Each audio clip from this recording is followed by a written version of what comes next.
ऐसे जैसे कुछ हुआ ही नहीं, ऐसे परम शुद्ध परमात्मा, विशुद्ध।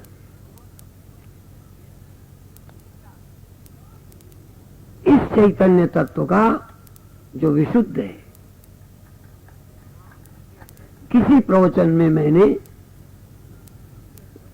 ये बात कही थी कि परमात्मा के अनेक होने पर भी, अनेक रूप में प्रकट होने पर भी, अनेक सत्य दिखने पर भी द्वैत नहीं होता, द्वैत नहीं होता। क्योंकि स्वप्नों के द्वैत से वास्तविक द्वैत नहीं होता। स्वप्न में हजारों सब कुछ हो, जागने पर का द्वैत है? तो जिस आत्मबोध के समय ये देखा गया कि ना कोई नाना जीव है, न नानत्व है, एक अद्वितीय ब्रह्म है, ऐसा जिसने देखा उसने ये माना कि अद्वितीय ही तो है, सत्य एक ही तो है, फिर कहां बहुत है। पर ये बात जैसे स्वप्न से जागे कोई पता चलती है, ऐसे ही ब्रह्मवेत्ता ही जानता है कि एक सत्य है, पारमार्थिक सत्य, पारमार्थिक सत्य, परम सत्य, निरपेक्ष सत्य एक है। और सापेक्ष, हाँ, जैसे स्वप्न भी हो था और जागृत भी, तो तुम्हारी दृष्टि से, अभी तुम्हारी दृष्टि से पूछता हूं मैं, अभी ऋषि की दृष्टि से नहीं, तुम स्वप्ने को भी रोज देखते हो और जागृत भी, और स्वप्न में भी सब कुछ होता है, जाने क्या क्या, और जागृत में भी। इन दोनों में तुम किसे सच मानते हो? ये जो है ये सच है, इसकी तुलना में वो स्वप्न है। पर जो स्वप्न ही भर देख पाया है, जो केवल अभी स्वप्नों में ही है, उसके लिए परम सत्य क्या है? वही सत्य है। स्वप्न वाले के लिए वही सत्य है। पर जो दो अवस्थाओं में गया, उसने जब तुलना की तो उन दो में से कौन सच लगा? जागृत सच लगा। अब जिसने स्वप्न देखा, जागृत देखा, उस आदमी ने जब ब्रह्म देखा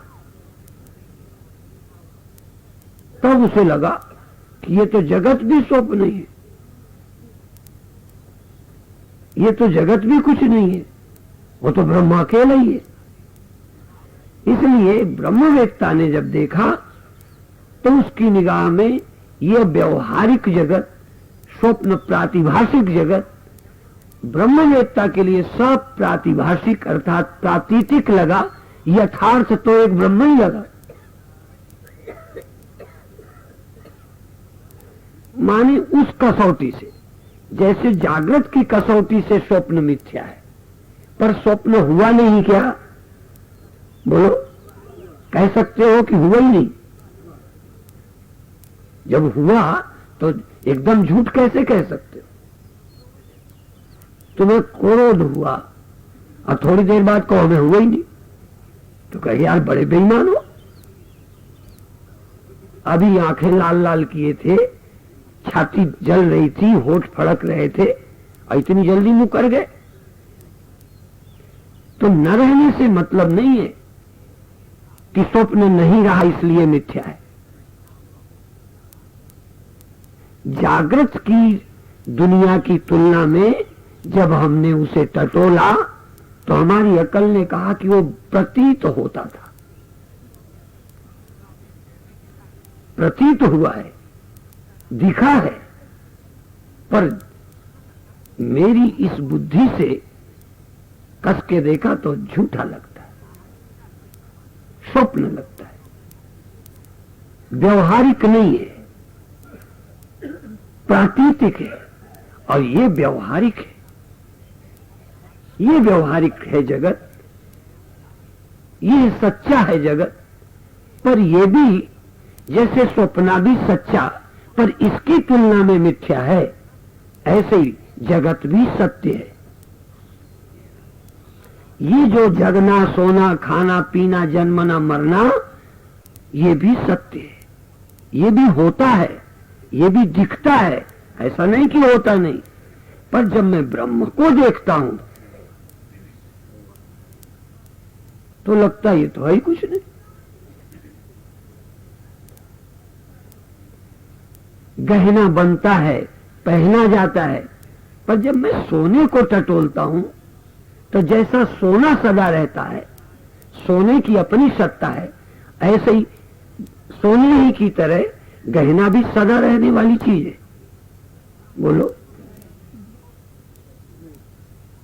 तो जब सदा सोने की तरह रहने वाला नहीं, तो जब दिखता है उतनी देर तो सोने की तरह है।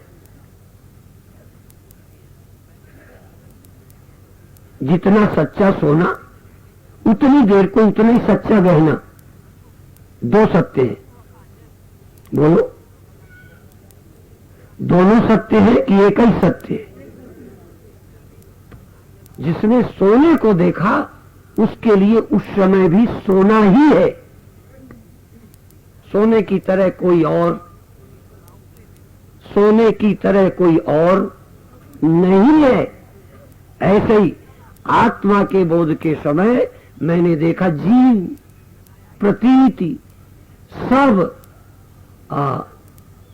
तत्र सर्वम आत्मा ही अभूत। वहां सब आत्मा ही है और कुछ है ही नहीं। ऐसा उसने देखा। उसने कहा सचमुच यदि सच है कोई तो एक आत्मा और ब्रह्म है, बाकी तो सच लगते ही लगते हैं, है नहीं, लगते हैं। इसलिए लगने वाला है तो ये भी है, पर यह ब्रह्म के न जानने वाले को सच लगता है और ब्रह्म जानने वाले के लिए मिथ्या लगता है। इसलिए जगत भी प्रतीति मात्र है। गहना प्रतीत होता है, उपयोग होता है, पर सोने की तरह सत्य नहीं। नहीं तो इतने सत्य हो जाएंगे।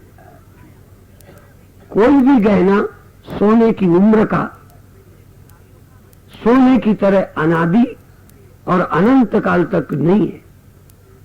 ऐसे ही सृष्टि अनादि और अनंत नहीं है, जीव अनादि और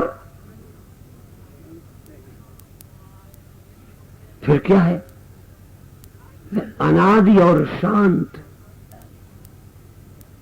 अनादि और शांत, कहीं शांत फिर उत्पन्न होते, मर जाते गहने फिर पैदा होते, मर जाते पैदा होते। इसलिए प्रवाह रूप से गहने सदा रहते हैं। यदि गहने प्रवाह रूप से, मकान प्रवाह रूप से, जब से जमीन तब से मकान और जब तक जमीन, तो फिर मिट्टी की तरह क्या मकान भी सत्य है? नहीं। ज्ञान की दृष्टि से ही मकान शांत है। ज्ञान की दृष्टि से अभी भी मिट्टी की सत्यता है मकानों की। इसलिए जैसा सदा रहने वाला ब्रह्म है, तैसे ही ना कोई जीव है ना कोई जगत है। इसलिए पारमार्थिक परम सत्य कितने हैं? एक। सदैव सौवेदमग्रासीत, पहले एक सत्य ही था, आगे भी एक सत्य ही रहेगा। बीच में एक सत्य नहीं लगता, अनेक सत्य लगते हैं। किंतु जो एक को देख लेता है उसके लिए अब भी एक ही सत्य है। इसलिए जो जानते हैं वो कहते हैं एक ही था, है और। इसी को गुरबाणी आद सच, जुगाद सच, है भी सच, नानक होसी भी सच।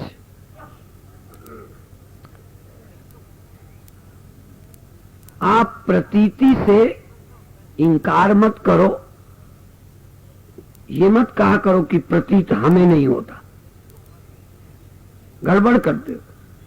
हमें भी जागृत में जगत प्रतीत होता है, हमें भी स्वप्ने प्रतीत होते हैं, हमें भी सुषुप्ति की प्रतीति। पर जागृत अवस्था में मैं चेतन परमार्थिक हूं कि ये जागृत अवस्था पारमार्थिक है। सदा मैं जैसे रहूंगा वैसे ही जागृत अवस्था रहेगी। जैसे सोना रहेगा ऐसे ही नथनी है। अभी सोने में अभी नथनी है, तो जैसे आगे सोना रहेगा ऐसे नथनी भी बनी रहेगी, वो न रहेगी तो कहां गई? तो जैसे चेतन आत्मा रहेगा वैसे ही जागृत अवस्था 100 वर्ष तक बनी रहेगी। तुम आगे की छोड़ दो, अभी 15, 20, 50 वर्ष हो गए कि नहीं? तो 15, 50 वर्ष से चेतन तो है, तो जागृत अवस्था भी बोलो रात को खत्म तो नहीं हुई थी। मैं जान के पूछता हूं, तो ये जागृत अवस्था है, सत्य नहीं है। अंगूठी तोड़ दी, नथनी बनाई, नथनी तोड़ दी, एरंग बनाया, एरंग तोड़ दिया। सोना समाप्त करके अंगूठी बनाई,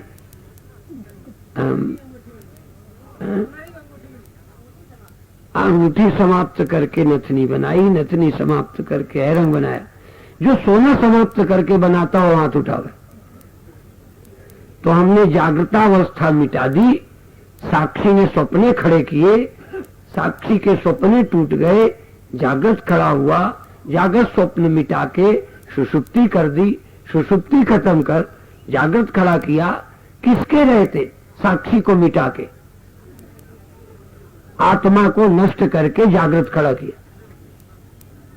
हाँ? तो जिसको खत्म किए बिना सब हुए, सब सत्य है कि जो खत्म नहीं हुआ सो सत्य है। इसलिए मैं साक्षी चैतन्य ही पारमार्थिक सत्य हूं और सब मिथ्या है। जागृत मिथ्या, स्वप्न मिथ्या, सुषुप्ति मिथ्या। और जागृत का अनुभव, स्वप्न का अनुभव, सुषुप्ति का अनुभव, केवल सत्य है साक्षी। और वह साक्षी बोलो चौथे आसमान में रहता है, वो साक्षी 7वें आसमान में रहता है, वो साक्षी काशी में। बोलो वो साक्षी कल होगा, आज नहीं है, अभी नहीं है। धीरे धीरे अभ्यास करते करते साक्षी होगा, अभ्यास करते करते साक्षी आ जाएगा, अभी नहीं। तो तुम कब साक्षी होगे? परसों से, कल शिविर पूरा होने के बाद परसों से, या जो थोड़े बहुत हो परसों तक खत्म हो जाएगा साक्षी अक्षी।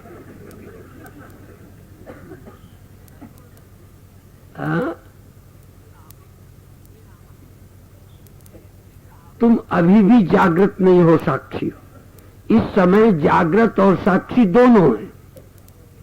जैसे अंगूठी जब बनी हो तो सोना तो है ही, पर साथ में अंगूठी भी है। अब इसमें से एक चीज जो तुम्हारी निगाह में है वो कल नहीं रहेगी, कल कुछ और होगा। तो जो भी कल होगा, एक तो है जो आज भी है, कल भी रहेगा।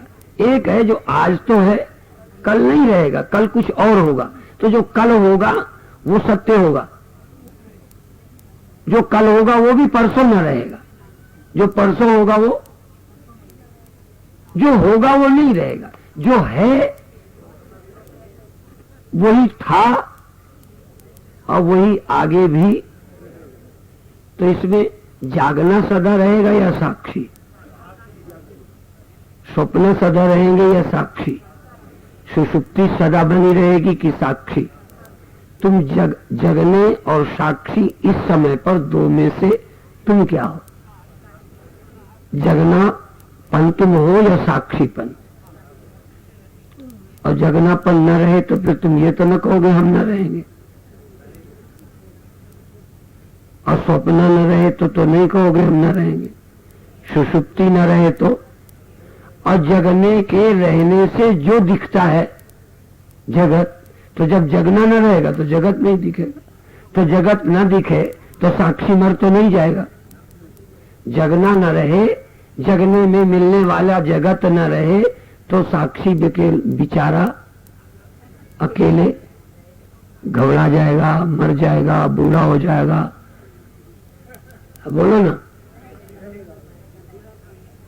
तो तुम जागृत न रहे तो कोई चिंता तो नहीं, और जागृतावस्था ही न रहे, और ये जो जागृत में जो अभ्यास कर रहे हो, ये अभ्यास करने वाला जागृत वाला ही तो है, साक्षी नहीं अभ्यास करता।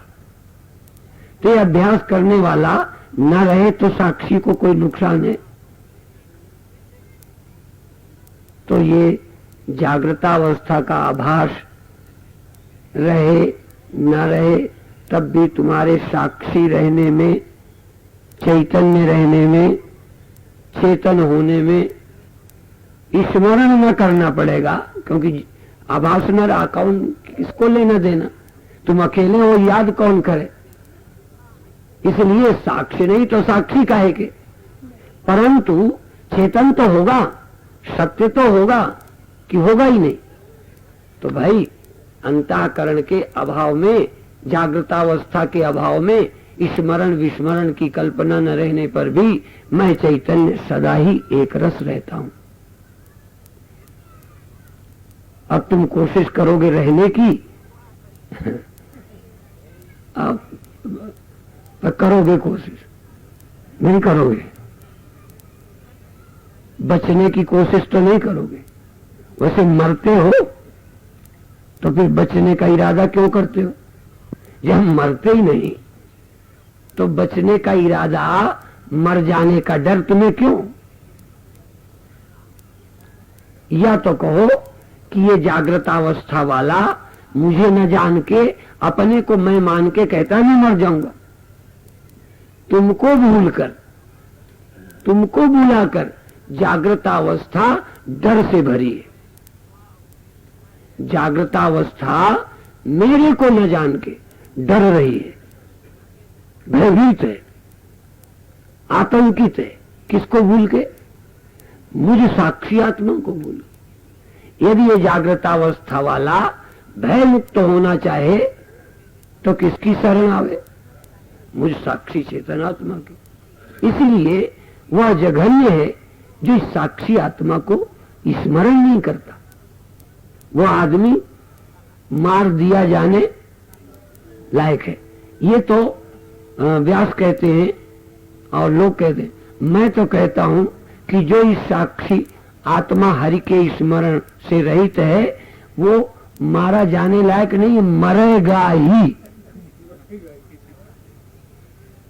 बड़ा उसको बचाने वाला कोई नेता बचाएंगे, अभिनेता। इसलिए इस आत्मा के चैतन्य के स्मरण से ही अभय, निश्चिंतता, शोक मोह रहितता आती है। किस जीव को, किस अंतःकरण को, किस आभास को, किस जागृत को? जो जागृत सत्य को जान लेता है। और गधे में जागृत, सुअर में जागृत, सांप में जागृत होने पर भी इस साक्षी का स्मरण नहीं कर सकता। मनुष्य शरीर में जागृत अवस्था में यदि कोई गुरु मिल जाए, मनुष्य शरीरधारी को जागृत अवस्था में कोई इस उपनिषद परमात्मा का बताने वाला, सुनाने वाला मिले तो इस हरि का स्मरण हो सकता है। किसको होगा? जागृतावस्था को, जागृतावस्था में जागृतावस्था वाले को, वह भी मनुष्य का शरीर हो तो, नहीं तो जागृतावस्था भैंस की भी होती है नहीं। वैसे भैंस की जागृतावस्था में और आदमी की जागृतावस्था में यही मौलिक भेद है कि वो खा पी सकती है, ठंडी गर्मी लग सकती है, दूध दे सकती है, बच्चे को प्यार कर सकती है, लेकिन इस आत्मा का, हरि का स्मरण नहीं कर सकती। और आप पापी हो बेशक, हाँ, परंतु तुम यदि ईमानदारी से चाहो, थोड़ा सा रुचि होवे, तो तुम ये स्मरण प्राप्त कर सकते हो। कर सकते हो कि नहीं?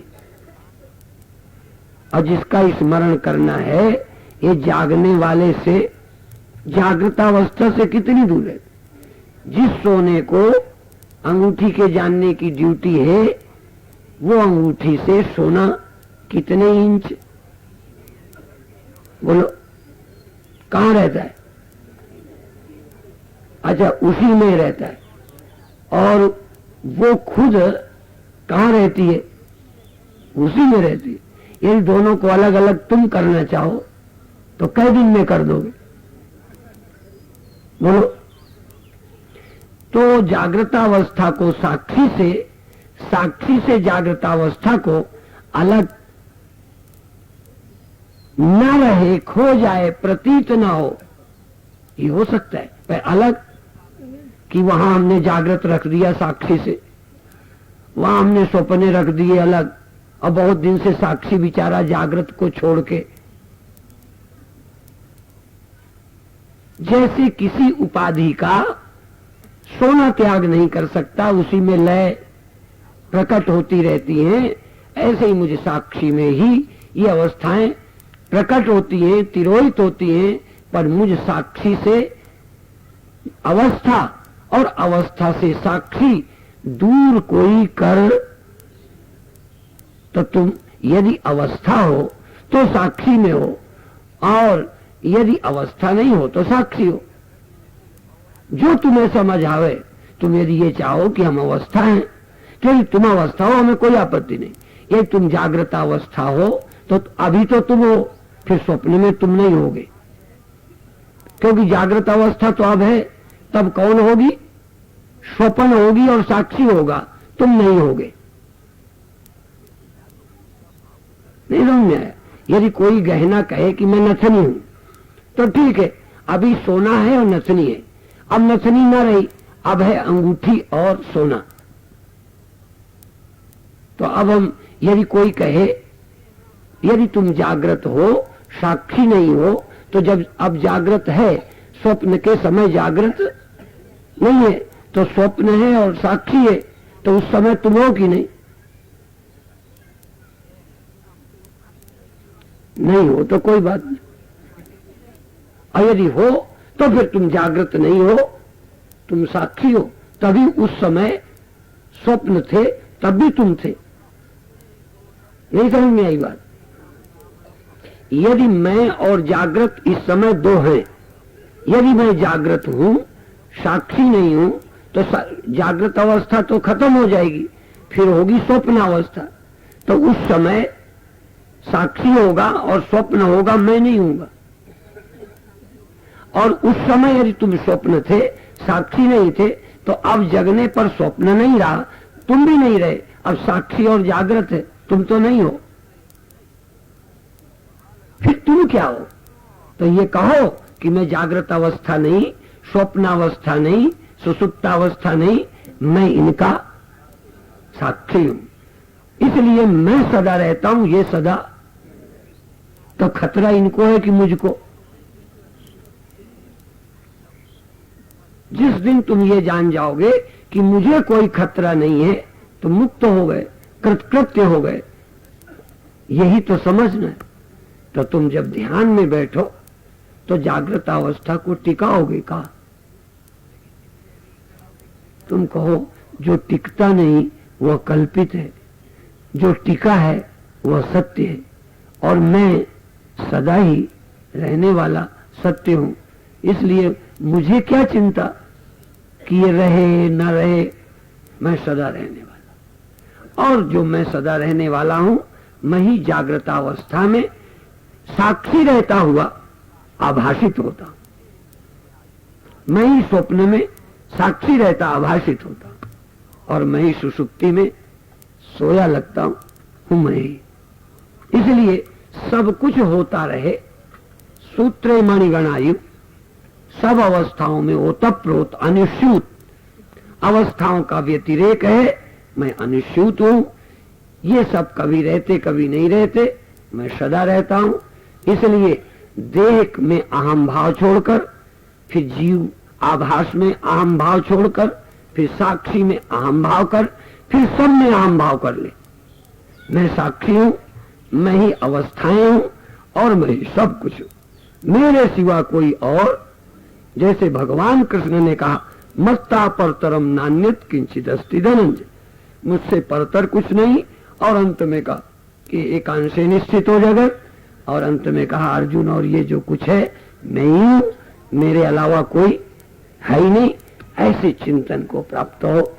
यही अभी आज एक भजन में भी सुन रहे थे, जाने क्या हो कि हाँ तू ही तू और सब और यूं ही है, और सब यूं ही है, तू ही तू है। हाँ, तब वही एक ही बात है। तो इस बात का विचार करो। इतना ही कहकर अभी समाप्त करते हैं। ओम शांति। आवश्यक सूचना।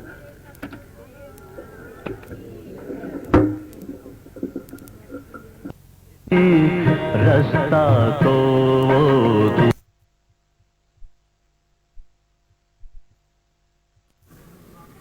लेकिन यदि हम उनको सुनते और पढ़ते तो लगेगा कि ये तो कितनी त्रुटियां हैं आज के कथा करने वालों में। उन्होंने तो सूत्र लिखे हैं और कोई चीज छूटी नहीं। इसीलिए ब्रह्मा सूत्र, योग दर्शन,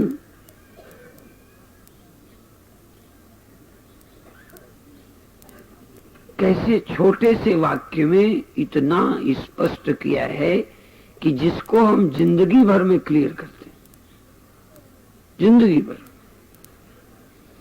और इतने थोड़े शब्दों में बांधा है कि उतने थोड़े में हम कह ही नहीं सकते।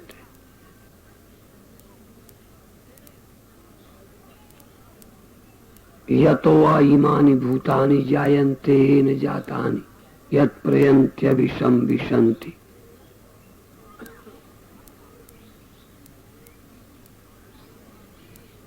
जिससे जगत होता है, जिससे इमानि भूतानि जायन्ते, थोड़ा सा, जिससे यह सब जगत होता है, उत्पन्न होता है, जिससे। और यत इमानि भूतानि जायन्ते, साथ में ये भी कह दिया एन जातानि, एन जिसके द्वारा पैदा किए गए हैं, जिससे हुए। जैसे घड़े किससे हुए कि कुम्हार से, मिट्टी से हुए। और पैदा किसके द्वारा किए गए हैं? मिट्टी के द्वारा। बात समझ गए ना भाषा? ये है उपनिषद वचन, यतो वा इमानि भूतानि जायन्ते, जिससे ये सब भूत उत्पन्न होते हैं, जिससे होते हैं।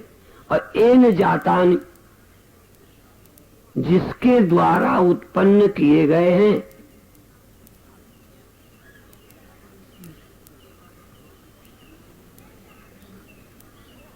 और अगला वचन, यत् प्रयन्त्यभिशं विशन्ति, जिसमें ये पुनः लीन होते हैं। घड़े कुम्हार में लीन हो जाते हैं। तद ब्रह्म, परमात्मा उत्पन्न ही नहीं करता, परमात्मा से ही उत्पन्न होते हैं और परमात्मा के द्वारा ही उत्पन्न होते हैं और परमात्मा में ही लौटकर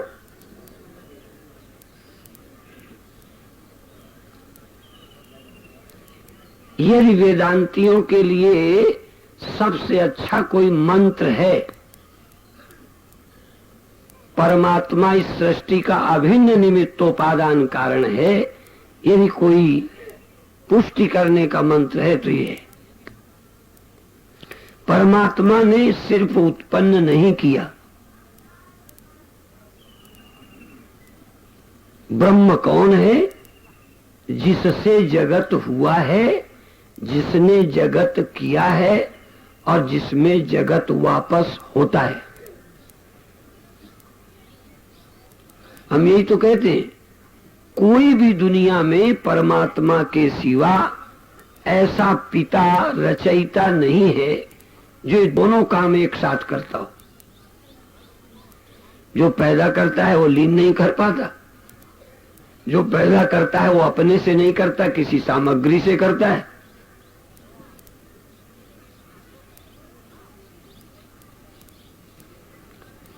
कोई भी दुनिया का कारीगर किसी मटेरियल से, वस्तु से कुछ बनाता है और वह बनी हुई वस्तु कारीगर के मस्तिष्क से तो उपजती है, पर मस्तिष्क के मसाले से नहीं बनती, बनती किसी अन्य मटेरियल से।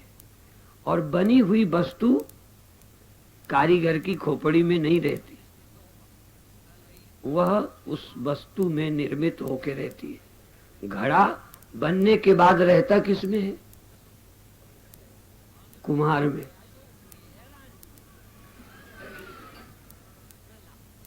मिट्टी में, उत्पन्न भी मिट्टी से और रहता भी, और लौट के लीन कुम्हार में घुस जाता है। अब गड़बड़ ये है कि चलो मिट्टी में तीन लक्षण तो मिले, उत्पन्न होता है, रहता है और लौट जाता है, पर मिट्टी बनाती है नहीं। तो गड़बड़, एक कमी रह गई, नहीं ईश्वर हो जाती। यदि यह कमी ना होती मिट्टी में, पर एक कमी वो बनाती नहीं, और कुम्हार ईश्वर हो जाता, मिस्त्री ईश्वर हो जाते। पर गड़बड़ ये, बनाते हैं पर ना अपने से बनाते हैं, ना अपने सिर पे रखते हैं और ना अपने में लीन करते हैं। एक कमी कुम्हार में है, एक मिट्टी में है, इसलिए न कुम्हार ईश्वर है न मिट्टी ईश्वर है। और काफी हिम्मत जुटाई आदमियों ने, अपने से संतान पैदा की, अपने मसाले से, लगभग बढ़े एक कदम। तुमने अपने ही मसाले से लड़के को जन्म दिया और माँ ने काफी दिन अपने में रखा भी, फिर अपने से निकाल बाहर किया, फिर सदा बच्चा माँ में नहीं रहता और लीन भी वापस अपने में नहीं करती, पैदा यहां से, मरता कहीं जाके। लय नहीं होता, इसीलिए ईश्वर के सिवा ईश्वर की जगह कोई आज तक ले नहीं सका। दूसरा ईश्वर हुआ ही नहीं अभी तक कि दोनों काम करे, खुद ही अपने से बनावे, अपने में रखे और वापस अपने में लीन कर ले। थोड़ा थोड़ा मिलता जुलता उदाहरण उपनिषद ने एक और दिया है, और वो पूरा नहीं, पर फिर भी बुद्धि में आवे धीरे धीरे। कमियां तो हैं, ईश्वर के लिए ईश्वर के सिवा उदाहरण भी कोई नहीं, न कुम्हार न मिट्टी। पर उपनिषद को संतोष न हुआ तो थोड़ा आगे बढ़े, तो उपनिषद ने एक उदाहरण दिया, यथोर्ण नाभि सृजते गृहणते च। जैसे मकड़ी जाला अपने से भीतर से निकालती। यूं तो तर्क करने वाले कहते हैं वो मैटर सामग्री पहले पत्ती अत्ती से खाती है, पर इतना वहां प्रयोजन नहीं है। प्रयोजन तो उदाहरण देना है, अभिन्न निमित्तोपादान बताने का प्रयोजन चल रहा है उपनिषद का। इसलिए वो उदाहरण देते हैं कि मकड़ी अपने से जाला निर्माण करती है और स्वयं फैलाती है और उसी से उतरती चढ़ती है, जब होता उसी को अंदर निगल जाती है। निगलते देखा आप लोगों ने? और आम जाला जो लगा है वो तुमने नहीं ध्यान दिया है, वो नहीं निगलते, लेकिन कभी जब वो पेड़ में उतरे देखना चढ़ेगी उसी को अंदर सड़क जाती है। हमने देखा है कि जाले को निगलते भी देखा है। तो चूंकि वेद का मंत्र कहता है उससे हुआ उसमें है और उसमें लय होता है, तो उसके लिए उदाहरण उपनिषद ढूंढ रहा है, नहीं तो क्या जरूरत। तो ऐसा कोई उदाहरण तो कहीं पूरा तो मिलेगा नहीं, पूरा होगा तो वह ईश्वर ही होगा। तो कहीं कुम्हार कहेंगे, कहीं मकड़ी कहेंगे, कहीं आदमी कहेंगे। ढूंढ रहा है उपनिषद, पर ईश्वर के लिए ईश्वर की उपमा और किससे दोगे? कोई मिलता जुलता है क्या? यदि पूरा मिल जाए तो वही ना छाती ठोक के कहेगा मैं ही ईश्वर हूं। इसीलिए यथा उर्णना भी सृजते और ग्रहणते, रचती है और निगलती है, संभाल के भी रखती है। तो सृजते ग्रहणते, ये रचयिता भी और उपादान भी और लय भी। पर फिर भी इसको मसाला थोड़ा लेना वेना तो पड़ता ही है।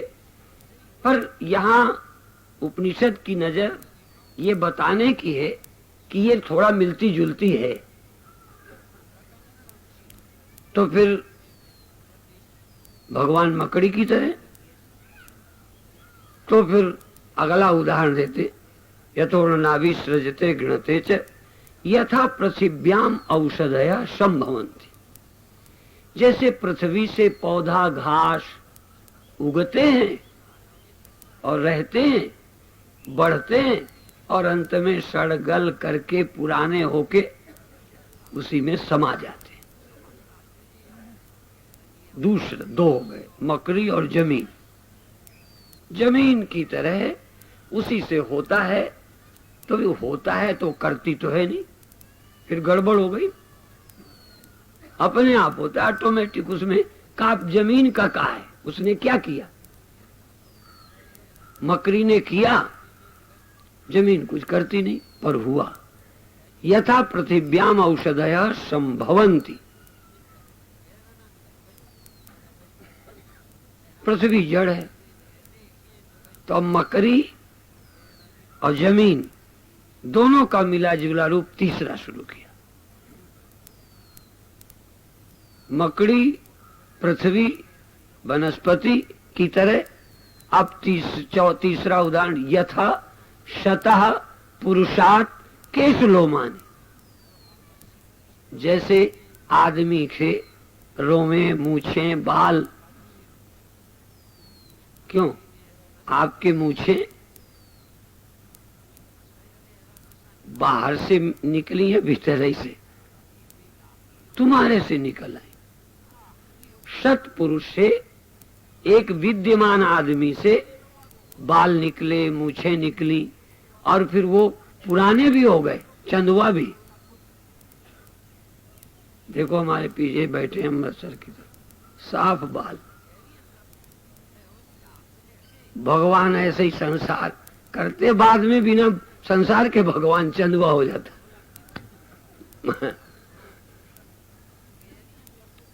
पतझड़ जैसे पेड़ का हो जाए, ऐसे ही भगवान का पतझड़ संसार का न रहना। पर वो पत्ते झड़ के बाहर गिरते होंगे, उस आदमी से अलग चले जाते होंगे, ये पतझड़ विचित्र है।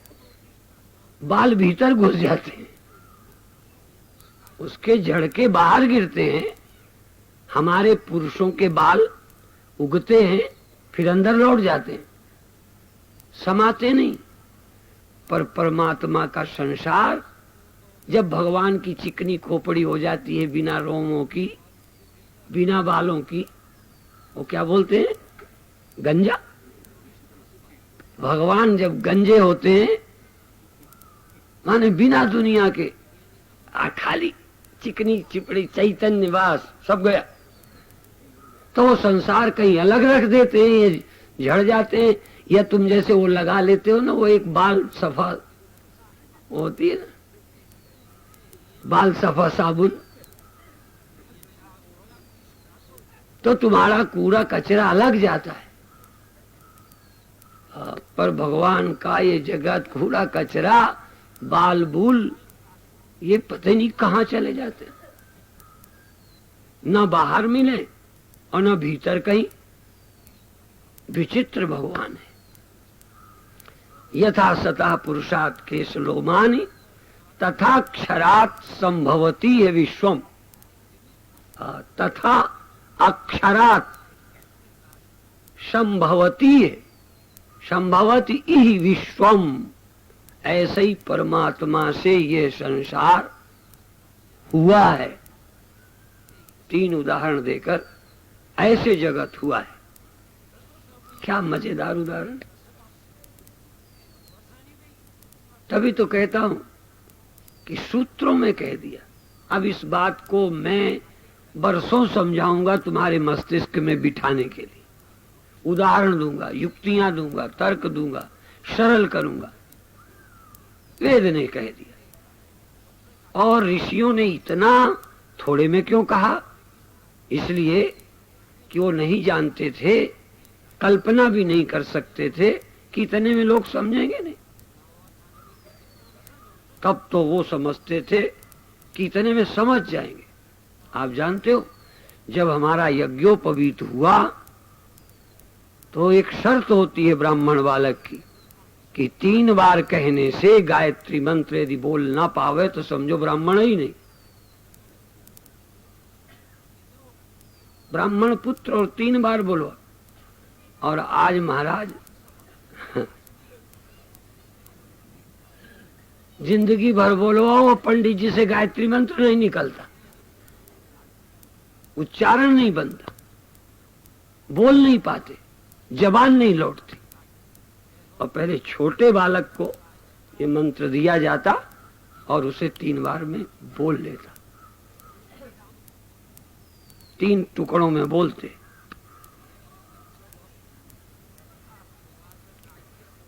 ओम भूर्भुवः स्वः, बस इतना बोला। एक बार में बोल ले ओम भूर्भुवः स्वः। फिर बोले तत्सवितुर्वरेण्यम। ओम भूर्भुवः स्वः तत्सवितुर्वरेण्यम। तो बोले ओम भूर्भुवः स्वः तत्सवितुर्वरेण्यम। और बढ़ता जा रहा है। फिर बोलेंगे ओम भूर्भुवः स्वः तत्सवितुर्वरेण्यम भर्गो देवस्य धीमहि। इतना। और बोले ओम भूर्भुवः स्वः तत्सवितुर्वरेण्यम भर्गो देवस्य धीमहि। जैसे कीर्तन एक बार हम बोलते हैं तो दोबारा पूरी उतनी लाइन जनता बोल लेती है, क्योंकि हिंदी तुम्हारे लिए कठिन, हाँ इसलिए बोल लेते हो। लगभग वो रोज तुम्हारे रोजमर्रा में बोल दिया।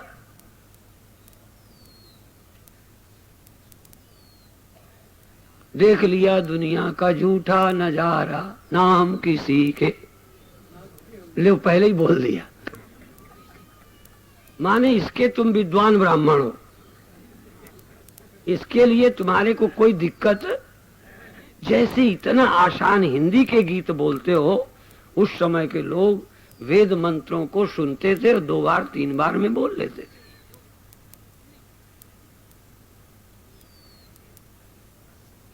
तो ओम भूर्भुवः स्वः तत्सवितुर्वरेण्यम भर्गो देवस्य धीमहि धियो यो न प्रचोदयात्। पूरा मंत्र शुरू से अंत तक बोले। एक उदाहरण है ये कि इतना ऋषियों के समय पर विद्वान लोग होते थे, प्रतिभावान लोग होते थे कि संक्षेप में कह दिया लोग समझ जाते थे। अब तो इतना व्याख्या स्पष्टीकरण ना करें तो समझ ही ना पाओ यार। इसीलिए दिनों दिन पहले वेद, फिर भाष्य, फिर टीका, स्मृति ग्रंथ, शास्त्र, पुराण सरल करने की कोशिश की गई। और पुराण तो टेढ़ी खीर हो गए। मैंने एक दिन बताया था, टेढ़ी खीर, खीर की टेढ़ी खीर हो गई। पुराण तो ऐसे लगते जाने क्या बकते, ऐसा लगता। पर वो रूपक है, पेचीदा ढंग से ऐसा कहानी लोगों को कथा में रस भी आए। सीधा सीधा ब्रह्म चेतन, ये तो क्या आनंद। ऐसे कहे वो ऐसे उड़ गया और वहां से यूं निकल गया और वहां जांग से ये निकला, कान से ये हुआ, फिर वहां उड़ गया, फिर ऊपर उसने पकड़ लिया बुढ़िया ने। तो लोगों को लगेगा हाँ कुछ कथा चल रही है, जहां कोई आश्चर्य लगे ही नहीं। बाद में तो सत्य बता ही देंगे, पर ऐसे बताया कि जो भी कथा में बैठा वो लग रहा का होगा। जैसे जादूगर कुछ करे तो पूरे टाइम मन लगा रहता है। क्यों लगा रहता है? क्या मिलता है? झूठ नहीं बोलना। किसी जादूगर का खेल देखने गए और वो बक्सा के भीतर घुस गए, फिर ताला बांध दिया, रस्सी से कस दिया, आदमी भीतर बंद, खोला तो गायब गया। तुम्हारे सामने बंद किया गया, ताला डाला गया, चाबी तुम्हें दे दी गई, रस्सी ऊपर से बांधी, रस्सी काटी नहीं। बाद में जब ताला खोल के बक्सा दिखाया तो आदमी गायब, पता नहीं कहां ले जाते। तो आनंद आया तुम्हें? नहीं समझ में आया? क्यों आया? वो तुम्हारी सोच से विचित्र कोई बात है, इसलिए आनंद आया। मिलना मिलाना क्या है आनंद के सिवा? वहां का मिलना, पर सारा टाइम लग जाएगा। फिर मेरी कथा में मन लगे चाहे न लगे, जादूगर आ जाए तो पूरी देर श्वास नहीं लोगे, श्वास रुक जाती है देखने में, पैर नहीं दुखते, नींद नहीं आती। और चाहे कल ही यहाँ जादूगर बुलाएं देख लो फिर। और यदि हम आज सूचना कर दें तो कल जनता भी ज्यादा बढ़ जाएगी। मैं ना कहूं कि बता देना किसी को, तब भी तुम बिना बताए ये कह देंगे किसी को बताना मत, नहीं भीड़ हो जाएगी। तब भी लगेगा मैं अपनी सहेली को तो बता ही दूं।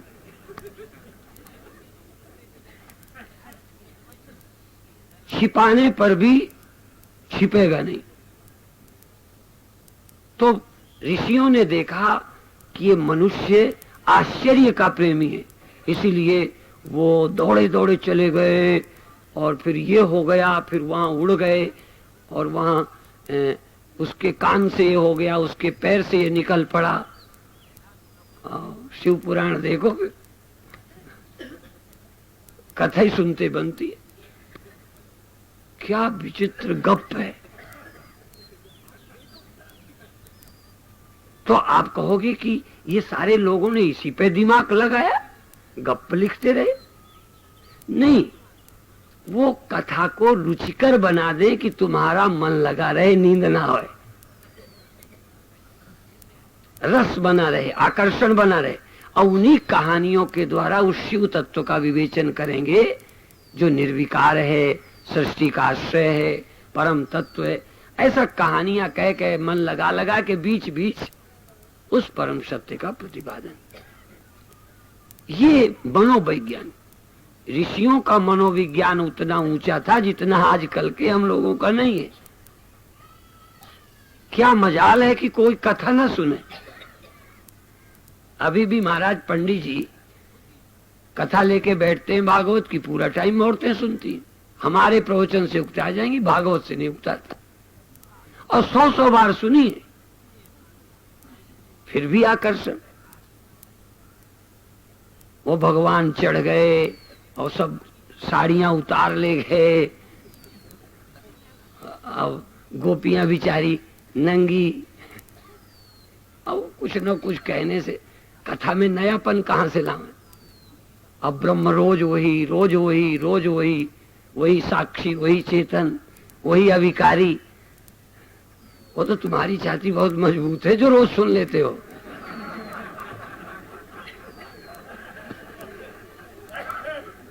नहीं, इतने दिन मन लगता है ब्रह्म ब्रह्म में।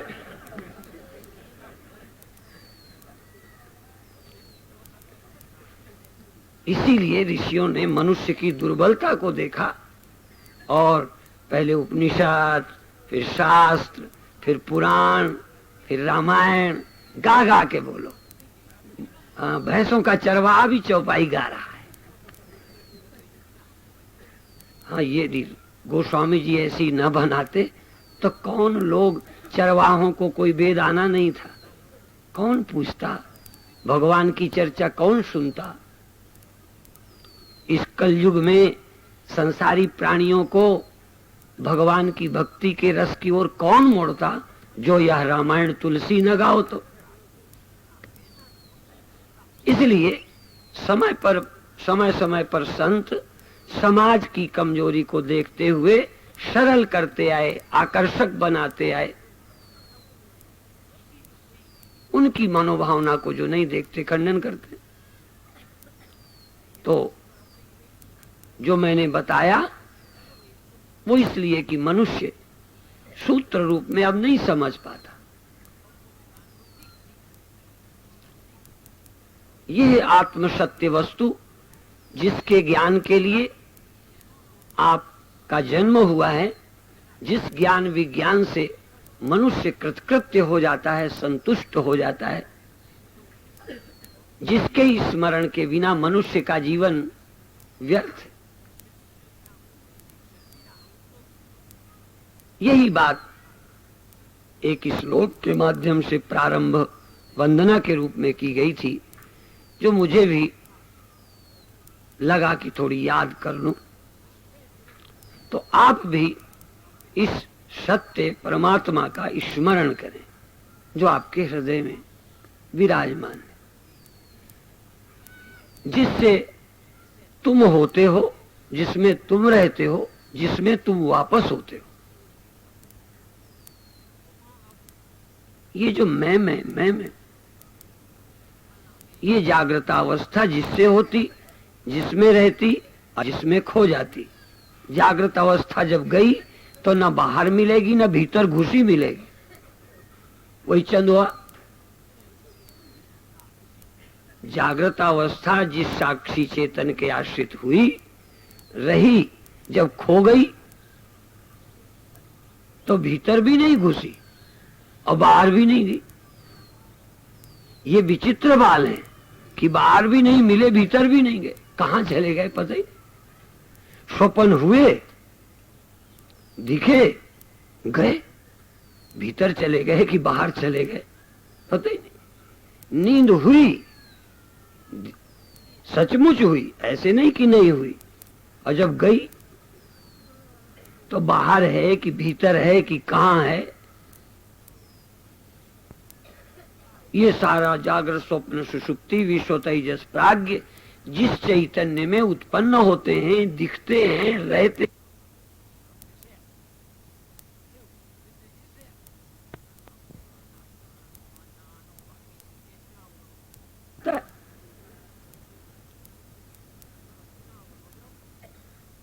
आज मैं अखबार